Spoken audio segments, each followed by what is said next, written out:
All right, guys, we'll make a start. So, firstly, welcome again to the May monthly webinar. And Matt, since Robbie's not here, I'll let you take all the glory. And it was Monique that was at the races today, but a good winner today. So we won't name names because that's actually in the quiz for the participants. But we had a winner today, so well done.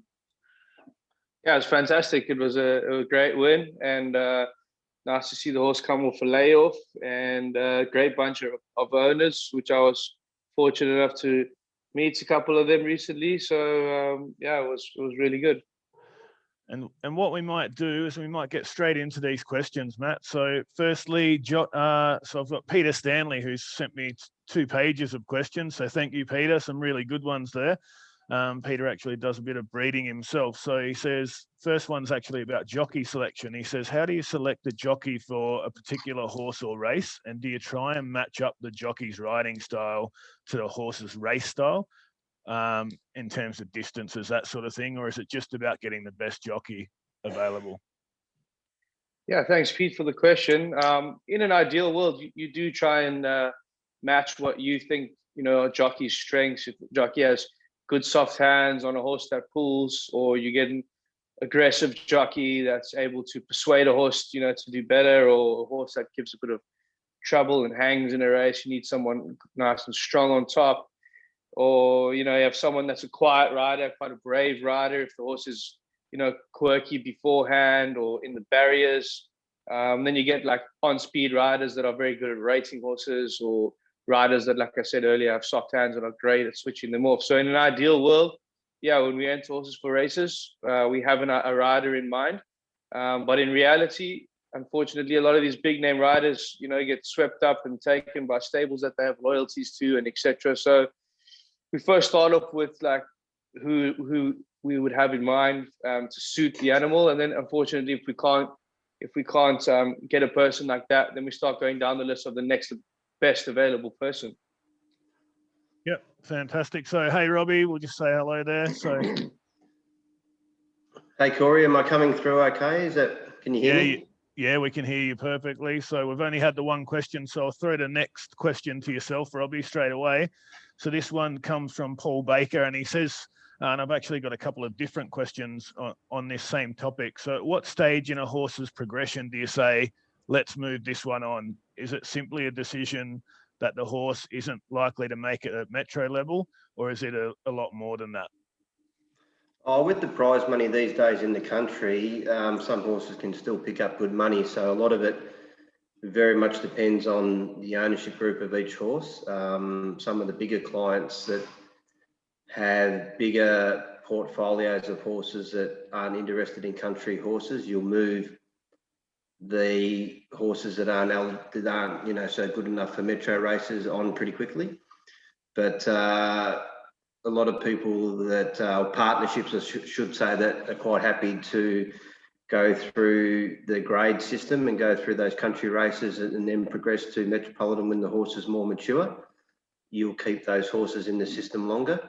So it very much depends on the ownership group of each individual. You'll certainly let a horse go through till it's 3, because it's not fair to look at a horse under the age of 3 unless they're absolutely showing nothing.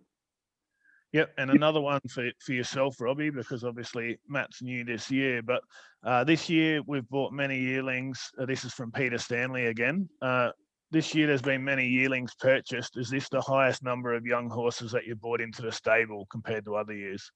Yes, definitely. Certainly in the last few years, but certainly this year, this is the highest number. Naturally, we're restocking. Certainly there's a big dint in the stable because of the ill health. So we need to restock. It'll take us 3 years to get ourselves back to where we want to be. So we needed to have a good buying season this year. And Matt and I are delighted because we've got a great cross section of sprinters, middle distances and staying horses. Yeah, and one for Matt. Obviously, with that many yearlings and obviously the 2-year-olds at the moment, does that create any challenges in managing the training or racing for those young horses, Matt? No, not at all, Corey. I think it's a great dynamic, and it's going to be great to see, the process of of the Australian way and the international way mixed together, and I think it's really exciting. Yeah. And Robbie, this is from Dale Owen. So thanks, Dale, for the questions. Which stallions do you see becoming the next big things over the next 24 months that he should look out for? Oh, I think there's some really exciting stallions. I think it's an open question. I think there's more than one stallion we should be looking out for. Matt and I have been very impressed with the American Pharaohs on an international level. They're doing very good things overseas on grass and synthetic surfaces. So I think they'll be a force to be reckoned with in Australia. On the local scene, we've been very impressed with the young stallions Pariah, Russian Revolution. We love the way they step out of the box and they look like they've got a lot of speed. And naturally, the ones that we're seeing racing, you know, some of these young stallions that we're seeing, you know, Capitalist and Extreme Choice and so on. But I think there's a smorgasbord of terrific stallions. So, but, you know, there's those particular three ones that we've invested in. I think they'll do really well for us. Yeah, and here's one for Matt. This is from Kevin Nolan. He says, what is the strangest / funniest / dumbest thing that an owner has ever asked you to do? That can be here or overseas. Be careful. Asked me to do. Well, Shirani's an owner, so geez, well, probably not one that they've asked me to do. But I was just watching a thing the other day of Sir Mark Prescott, and he was telling a funny story of when an owner rang him and basically gave him a hard time, and then he put the phone down and was laughing to himself because he never trained the horse. Henry Cecil trained the horse, so. The same thing happened to me back home in South Africa, where an owner rang me and was having a go at me for using his horse as a pacemaker, but his horse wasn't trained by me or my dad, or was trained by another trainer. So I just went along with it and just was laughing to myself, you know. So that was a pretty strange thing that happened to me. Yeah. And Robbie, what's the strangest, funniest, dumbest thing that you've seen on a race course? Seen. There's probably, you probably try to forget some of those dumbest things because you try to put them behind you, but you see some strange things, but probably similar to Matt's story, being the two Robbies at Cranbourne, Robbie Lang and myself, I have had many calls similar to Matt where I've had quite a lengthy conversations about horses in training, and at the end of the conversation had to disappoint the owner to let them know that they've had to relay that same story to Robbie Lang, who is the trainer of their horse. But there's been there's been a few strange things, but mainly the mistaken identity with trainers is the main thing. Yeah, and Matt, Peter Stanley's given me such a big list of good questions, and I'm trying to juggle through different people, so they're not the same ones, but some great questions. Peter says, can you outline the training and development timeline for a newly acquired yearling? So obviously from the sales, how do they get to the track? Yeah, it's a good question. And obviously one fascinating thing about Australia is how many sales they have. So the yearling bought in January and the yearling bought in June are normally very different types. So yearling bought in January is going to be quite forward, and some people do things differently. They take them straight into breaking in straight after the sales. We like to give them a little rest, you know, like a month's break, just to get over that whole sales prep process. So it's all dependent on the animal, but in an ideal world, let's say you bought a horse in January and it was a forward type, you'd expect that you'd be nominating it for a race maybe by October, November time if it was very forward, you know? Yeah. And Robbie, can you describe, so technology and training, can you describe the technology that's used in training a horse, i.e. GPS trackers, any equipment that might not be obvious to the owners? Well, I think these days we're very fortunate that, you know, a lot of the art and the feel of training can be more exact these days. So for many, many years, trainers have had the ability to recognise all the necessary six senses, I suppose, for want of better expression. So, you know, if a horse has lost weight, these days you can put them on a set of scales.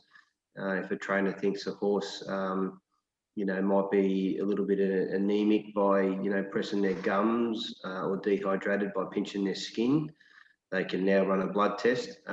If they feel as though, their heart rates are too high, they can put a heart rate monitor on. If they feel as though they're not quite sure of what is happening on the track, especially in foggy conditions or bad weather, they can put a GPS system on and know exact timing they're running. Heart rate monitors are used in exact circumstances with treadmills and so on. So, and once again, you can do this in conjunction with blood lactates, and you can be very exact with what happens. So rather than going by feel or a sixth sense, you can actually exact everything that happens now with modern training. So, these are the things that you can get an exact data on versus what you used to do sort of years ago when you had to go by feel. Yeah, and just to expand on that, do you do any, so he's written a little bit here about Tarcoola stud use a measurement of inbreeding, and basically, do you use any of those types of things or DNA testing in your horses? Oh, we use all of the above, and we use everything, anything and everything we can. Some things can be expensive. We don't do the blood test on all the horses. You can do blood tests to send off to, say, Ireland to check out gene tests to see whether, the horses that you buy there's 3 categories of testing, whether they're a CC, which is an out and out speed horse, a CT, which has flexibility to be a middle distance, and the TT, which is just an out and out stayer, based on gene pool. That's one area of genes. The nicks and crosses that we talk about when we buy, that's just the historical data of when you mix, say, fast net rock mixed with Galileo mares have the greatest amount of stakes winners. That's historical data of nicks and crosses that we often talk about. So they're slightly different, but there's all these different tools of the trade that you can use now. We tend to use all of the above, and a lot of what we do and don't depends on cost and funding and so on. And that's something that we might discuss with ownership groups from time to time. But we try to do all of those things so that way we give ourselves every possible chance to be successful in the winter stall. Yeah, and Matt, I'll expand on that. Obviously, with distances, it's interesting. Kevin Haberman has asked this question. So you think progeny have won races over a wide range of distances. At this stage, where do you see or so you think yearlings being best suited? So we got 2 of them and they're both crackers. Which distances do you think they'll run? Yeah, well, in my experience with working in racing, is a horse like So You Think has a ton of ability, and that's why he can go on to produce horses that win over various distances. I always believe that a good horse can win a sprint or a shorter distance race because they are a good athlete. They're a top athlete. They have the flexibility of, they're fast animals. Good horses are always fast, so they can win over sprints, and that's why you'd see So You Think could produce a sprinter or a stayer. But in my opinion, he's predominantly a classic type of horse, and he's predominantly a classic producer. And when we bought these horses, we had that in mind, that there'd be middle distances to classic type of horses. So we're hoping that they head that direction. Yeah. So next year's Derby would be, or the year after, sorry. Yeah. But that's not to say that they can't win a sprint, early in their career, because if we buy them because we think they have ability, and if they show something, it'll be early in their career, Yep. And Robbie, how many rating points does a horse gain when winning a race, and who decides this? On the average, most horses win 4 points per win. So those that have been in racing a long time, you might recall when horses win, they get a 2 kilo penalty. So most penalties, 4 points is roughly, well, it is 2 kilos. So half a kilo is 1 point. So 4 points is 2 kilos. So half a point, half a kilo for each point. So how it works is every time a horse has a win, they go up 4 points. The only difference is for those golfers that are out there, when you when you play in a handicap situation, if you play above your handicap, naturally your handicap's going to change dramatically. So it's a little bit similar to a horse. If you run an unraced horse against, say, a champion like Winx that might have 130 rating and run a very close second, the handicapper, say Greg Carpenter in Racing Victoria, has identified that that horse has performed extremely well. Because you've shown your cards, for want of better expressions, you're not going to then, that horse is not going to come back to, say, a benchmark 62 and be still a 62, because you've shown that that horse has got extreme amount of talent, because you've ran very close in a weight for age race against the champion at 130 rating points. So it's very hard then for a handicapper to then let your horse run in a 62. So hopefully I'm making sense here. So a rating point, a rating of a horse is still a human evaluation based on how that horse performs against another horse in a rating race. So a trainer, part of his or her responsibility in programming is to put your horse against the same rating of horse. So if you're in a 64 race and you win a 64, you can only go up 4 points because you're only against the same horses. So you're not running outside your band, your grade. So then they can only give you a 2 kilo penalty or 4 points, as we say in today's day and age. So that's the art of going through your grade system step by step. If you then all of a sudden jump into a Saturday race in the Metro and run up in the grades too quickly and happen to win, effectively you cost yourself potentially 3, 4, 5 wins by running on the minimum.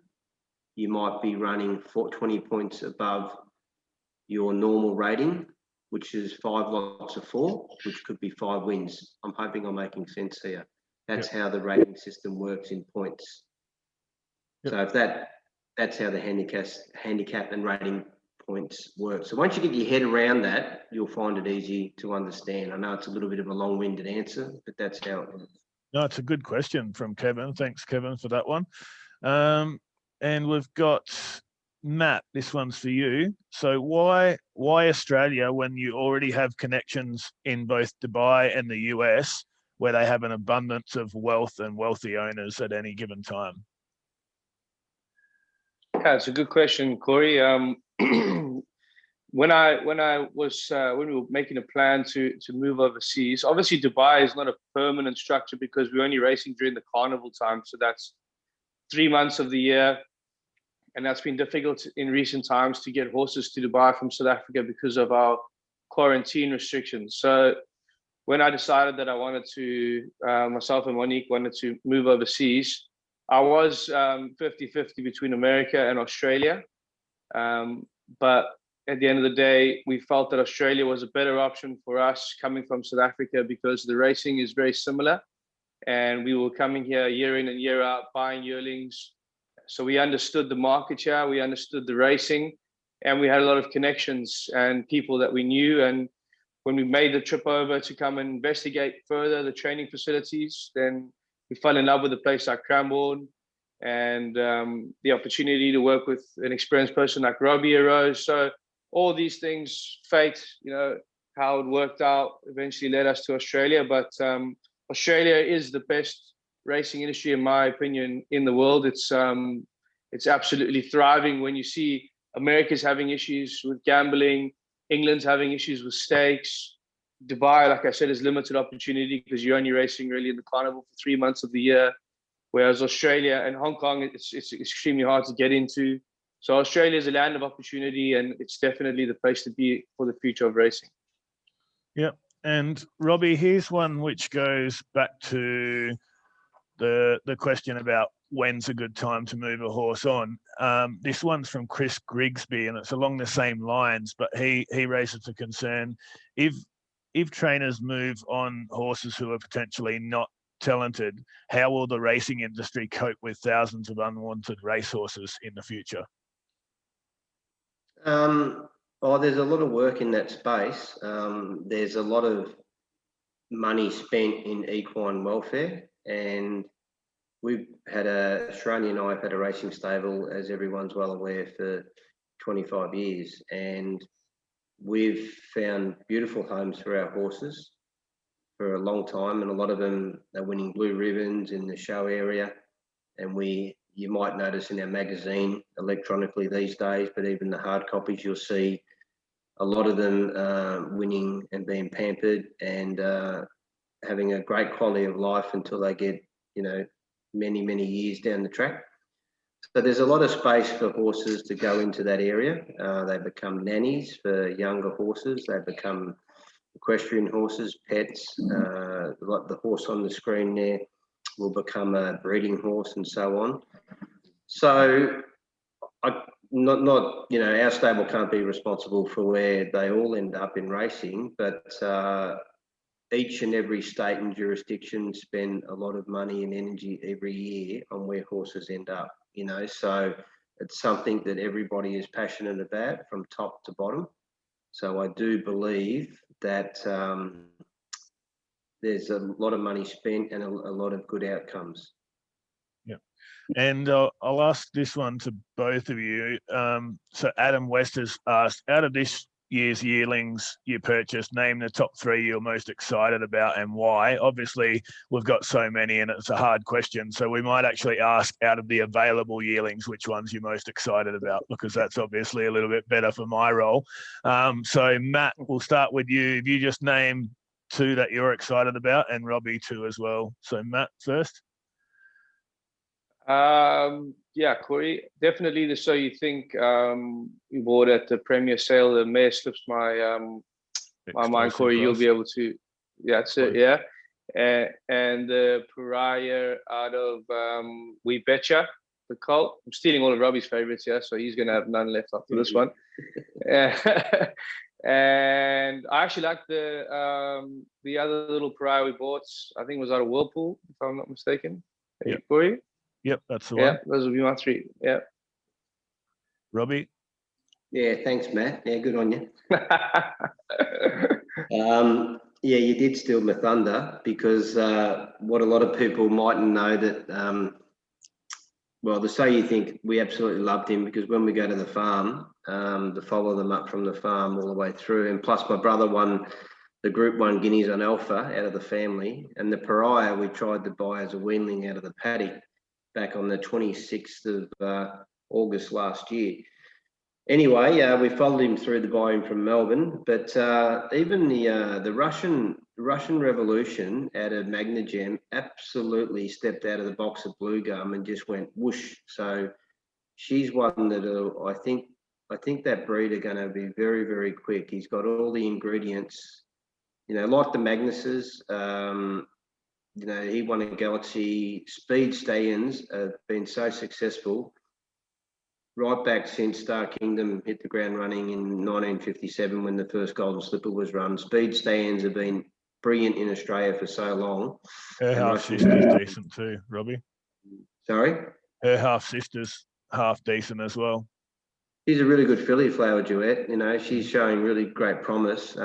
Different style line being a Piero, but the way she jumped out at us with Matt and I looked at her at Blue Gum Farm and she was like that. So I think the Russian Revolution is going to do well. So she's one that I'm really keen on. Yep. And my favourite, for what it's worth, is the Pariah out of Mum Bailey, because I'm in her, and the breakers told me that she was the best yearling that they've had all year. So whether they already knew that I was in her, I'm not sure. But no, they didn't. She's a beauty, and I've never had a racehorse that hasn't won. So there you go. There's an omen bet for any of you out there. You got the Midas touch, Corey. I know, at this stage. So finally, I hope you haven't gone the Ola Crow. No, well, I've got the Magic Millions winner as well, Matt the Shalar. So Alex Lehman is the next question. So the question is there any correlation between the temperament of horses and the speed and distance? So, for example, sprinters are more highly strung, stayers more chilled out. So, Robbie, you can answer that one. Not always. I mean, I think a lot of good horses are quite relaxed, possibly stayers a little bit more so. I think that sometimes speed horses, when they get maybe a fright or a shock, that you might see their reflexes move a little quicker. But I've seen good sprinters have a relaxed manner, and I've seen highly strung stayers be very good. So I think individuals are exactly that. They're individuals, but I do think that if anything, probably sprinters have a slightly sharper reflex, but I think good horses need a good even temperament. Yep. And Matt, what horse have you trained that never fulfilled their potential, and the reason? Yeah, good. That's a nice question, Corey, because there's actually a horse that's gone to stud in South Africa, and his name's Buffalo Bill Cody, and he's by reduced choice. We bought him in Ireland, and he came over to South Africa, and I think he won 4 or 5 in a row, and we had him lined up for a grade 1 event, and he just let us down in the grade 1 event. He won 4 or 5 by a combination of maybe 14 or 15 lengths. He looked like a really impressive animal, and I really thought he was the real deal, and I still think he's one of the best horses I've worked with. And we had lined up for grade 1 events, and he disappointed us, so we rested him. We brought him back. He disappointed us again in another race, and then he ended up going wrong. So if the signs were there early, and he wasn't, he couldn't tell us that he was not happy, but he looked happy, and we decided to call it a day with him, even although he hadn't won a Group 1, and he's standing at stud in South Africa, and I think he's going to be an exciting stallion if he can just throw some of that ability to his offspring. He'll be an exciting stallion. So it'll be one to follow. He's one that I always think that we never got to the bottom of him, because what he used to show us in the morning was something that I've hardly ever seen before. Yeah, and that question was from Kevin Nolan. He's had some really good ones. This one's from Genevieve Robbie, and she says, interested in your viewpoint on the idea of stables purchasing weanlings at extreme prices, with the idea of them being cheaper than in 12 months' time. Obviously, we spoke a lot about that last week, about whether or not we would look at doing that. But the idea, I guess, is to get them cheaper, but the risks involved are huge. Yeah, well, it's a tricky one, because what's to say, the value's in the eye of the beholder, but it very much depends on a lot of factors. Value at this point in time can change dramatically over the next 12 months, because what's hot now doesn't always equate what you pay for them now versus what the market thinks in 12 months. So there's a lot of factors that come into buying weanlings. So it's a really tricky question. I think you've got to be very careful. We don't mind buying weanlings. I've done it a lot over the years. It doesn't always work, but you do have to be careful. I think some of the prices that have been paid up Magic Millions, where I am at the moment, has been crazy. Some of the prices, it doesn't leave any room for error. If you get some of these wrong, there's a fair chance that some of these prices could be below what they're paid for them in, Gold Coast next January. So the market is very strong. So it's a tricky market. I know that's an open answer, but I do think that it's an interesting. It's very interesting. You really need to be buying, leaving room to, because there's a lot of money to be spent, but before you buy or before you sell in January, February, March next year, and then there's a lot of sales expenses that go into that, and then you've got to be paid 30, 60, 90 days after that. So if you look at if you put that money into other forms of investment, you'd probably be paid well and truly before then. Yeah, and obviously a lot of the role that you have myself doing, other than selling horses, Robbie, is doing a lot of the study into the stats and figures of the sales. And something that sprang to mind looking at that weanling sale was how good the value of our So You Think colts were when you look at the weanlings going through at 190,000, 490,000, and they've still got 3 years to reach the track, some of them, whereas ours were, I think 260 was the explosive cross one and was one of the best yearlings we saw at all the sales. So probably sort of rubber stamp that we got some value at the right time because prices went through the roof after that.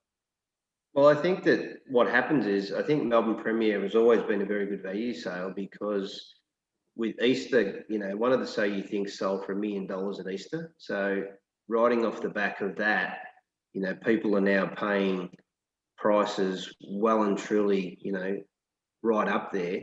So then when you digress back to Premier and you look at some of those prices, you're thinking, how good a value are those horses? And they're 1 year older already. So, you know, quite often when you digress back, some of those horses out of the Premier sale and that time frame of those sales, whether one you plucked out of the, you know, January sale at the Gold Coast or whatever, can be extremely good value now. So absolutely, with the market on the rise, the yearlings purchased earlier in the year are far better value than some of the weanlings and so on now. Yeah, and I'm going to launch a poll now for our participants, which is just some questions there, which is actually for them, so they can do their own little quiz there. So there are the questions on the screen there, but they can vote on that, and we'll see how many of them follow the stable really closely while we do these last couple of questions. So for Matt and Robbie, it's just one word answers for these next couple. So who was the one that got away? So which horse were you the underbidder on, Matt, that's gone on to win a lot? So one word or one horse answers, one from you and then one from Robbie. So the big one that got away. Big one that got away. I won't go me. I'm too young still. I'll go with my old man, South African horse called Captain L. Yep. And Robbie? Classique Legend. It's not a bad horse, except in Hong Kong. So, all right. And what's the one thing that you will never forgive when assessing a yearling? The one thing that you would find really hard to forgive. So start with Matt. Bent legs. And Robbie? A bad walk. Yeah, bad walk. And then a short one here. So where would you see yourself in 10 years, Matt? At the Gold Coast and Robbie at Cranbourne. And Robbie? At the Gold Coast and Matt at Cranbourne. Yeah. So I did say to Matt when we were talking about stats earlier, it'd be interesting to know how many days he's been in lockdown out of the days he's been here. It would almost be 50-50 at the moment. So I think it's too many. Yeah. Yeah. So, all right. So the next bit is the exciting bit. So with my soccer background, I had to come up with a penalty shootout. So it's 5 questions each. We alternate. We'll start with Robbie first. And I've got these questions here. So let's just test you out and see who wins. So it'll be bragging rights at the end. So this was the reaction of Matt when I told him that he'd be going against Robbie in a quiz. And when Robbie got told that Matt thought he could beat him, that was his reaction. So we'll start with Robbie here. Robbie, who is the current leading Australian sire by stakes winners for this season? Fastnet Rock. Yes, that's correct. 13 so far and only just in front. All right, Matt, who is the current leading sire in New Zealand for both earnings and winners?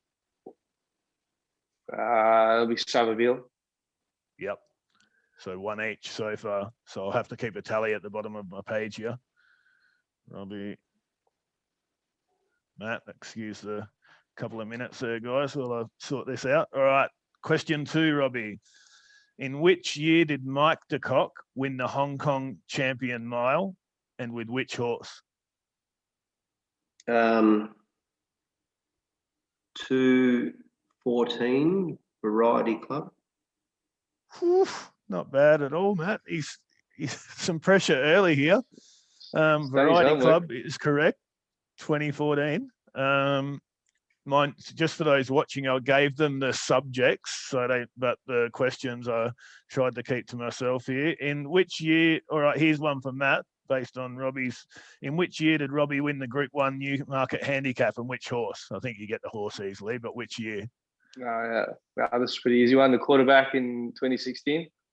Yep. So 2 each. That was an easy one. All right. Yeah. Question for Robbie. Who won the 2017 Arc de Triomphe? That would be Enable. Yep. Also won in 2018. So, yep. All right, Matt. I'll give you a clue. We actually have a filly by this guy. Who won the 2013 Melbourne Cup? The filly by maybe Fiorente. 3 each. Well, this is pretty impressive so far. All right.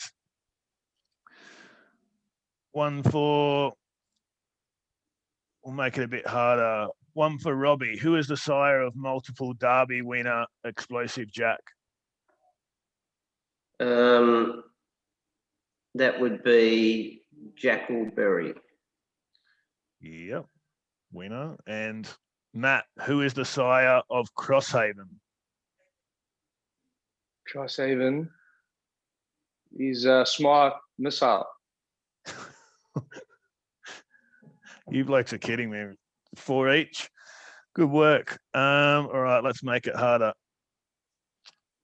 Let's go.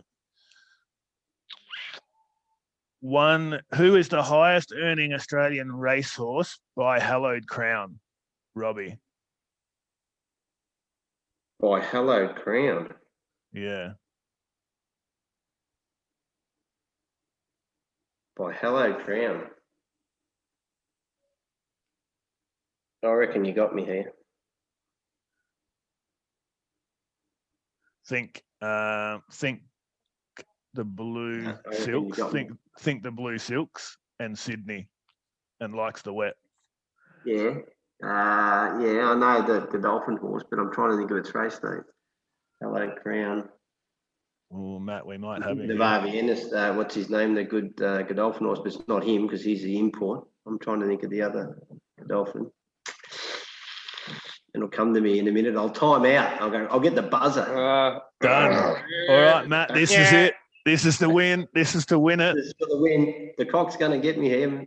Matt, MDK. So the answer, Robbie, was Don't give me the answer yet. Oh, all right. Who is the high? Did you say it? Did you? Yeah, Yeah, you said it. Yeah. All right. Who is the highest earning Australian racehorse by Magnus, Matt? Oh, wouldn't you give me that one? Well, I knew you'd answer that one. Go. I'm the king of Magnus. God, this is easy. Jeez. No, it's easy for you. Yeah. I love Magnuses. I know. Can you give me a clue, Corey? You gave Robbie a clue. By Magnus, there's a clue. By Magnus. Yeah, thanks, it runs primarily in Melbourne. Oh, so it's still running. Still running, yep. Oh, jeez. I'll be the blank here. Who trains it? No, I can't give you that. All right. Okay, I don't know. All right. The answer is Robbie. It's Shane Nichols' horse. Treats of Avalon. That's it, yeah. Yeah, all right. Sudden death. So 4 each out of the 5. So sudden death. All right. I was gonna say Halvorsen. Yeah, it should be. Robbie, Yeah. Name 3 jockeys who have ridden Arcadia Queen in races. Willie Pike, Luke Curry. Yep. And what's the third one? He's had 5 riders. So you just She's had 5. 3. Yeah, you just need to name 3 of them. Oh, I didn't think anyone else had ridden it. She had 5. Yeah. I reckon you're going to stump me on the third one. You've got 2 so far. Willie Pike, Luke Curry won on her at Flemington when Willie had to go back to Perth. No, you got me on the third one. I reckon MDK is going to get me here. Take a guess, and I reckon you'd get him. All right. Matt deKock, name 3 jockeys that have ridden Nature Strip in races. That's an easy one. He gets the easy ones. I'm a foreigner. This is never easy for me. Oh. Well, obviously, James McDonald, and then Jamie Carr rode him at Flemington. Yep. 2 others rode him. 2 others. Well, I mean, he's from Kiswala, so I'm going to take a flyer and just say Hugh Berman. And the winner is Junior. Mathew deKock wins. So he's got those. Robbie, the other 3 that rode Arcadia Queen were J-Mac, Damien Lane, and Chris Parnham. And the other rider of Nature Strip was Tim Clark. So Matt wins 5-4. So celebrations. And Robbie. Yeah, you look sorry. Let's go back to the questions here, and we'll answer these quickly for our audience and see how many of them got them right. So 78% got question 1 right with Magnus. Well done, guys. 83% got our winner today with Miss Bank Place. Yep. I reckon we should have a horse with Triple M partnership, because we always say Magnus means money. Triple M. Call it Triple M. Well, that sounds good. Magnus does mean money. Miss Bank Place won today, so congratulations to 83% of our viewers. Really? The answer to question 3 was Rich Enough. 39% got that right. A lot of people went for Bella Spree, but we actually got a really nice little Bella Spree at the Premier Sale. Question 4 was our beautiful Headwater filly for 200,000. That was the last yearling that we purchased, and that was 28% got that right. So once again, it's funny how we trick these people by the order we put the answers in. And then finally, who was the jockey on Token Spirit when running in the South Australian Derby? The answer, Matthew, was Aaron Forster. Barrett Vorster, your countryman, which 33% got right. So well done to all of our participants that got those questions right. I've got another little quick poll there for the audience to fill in. Is there any other questions there, guys, before we finish? I've got one final question for Matt and Robbie. If you could both answer this one. This came from, we had a lady call today that runs an educational program for the racing industry, and she said for all the participants that log on to watch, what would be the best advice that you would give a young person who wants a career in the racing industry? So firstly, Robbie. I think that there's lots of opportunities. I don't think they need to zero in on just one mindset, whether it be a jockey or whatever the case might be, where a lot of people do. So I think that, if they want to be involved in racing, certainly start, in being involved in the stable and just see where it leads them, find their niche, and they can start there. And if they want to go in a direction, they can. There's lots of opportunities to take it where they want to go. And Matt, same question. You are a young person, so. I'm a young person, yeah. But some advice is you definitely need some dedication and it's hard work. But if you put your head down and you're willing to learn and you have an open mind, which is something I was told by my dad to always have, was an open mind and be like a sponge and just, absorb all the information you can, then you'll get as far as you want to in this game if you're willing to learn. All right, and that's the final question. So the poll there, I'll end that in a couple of seconds. So I'll end that now.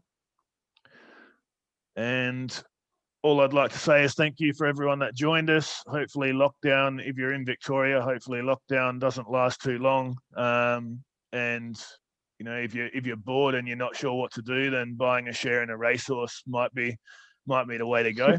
I spent a lot of my lockdown doing that last time. So if you feel like buying a share in a racehorse, contact myself. But other than that, on a serious note, take care if you are in lockdown. Hopefully we get through it quickly. And Matt, good luck to you in the lockdown. And Robbie, well, you probably need to come back so you can experience this lockdown. It's not the same without you. Thank you, Corey. Thanks everyone for tuning in. Thanks, guys. Thanks, guys. Thank you very much. Yeah. See ya.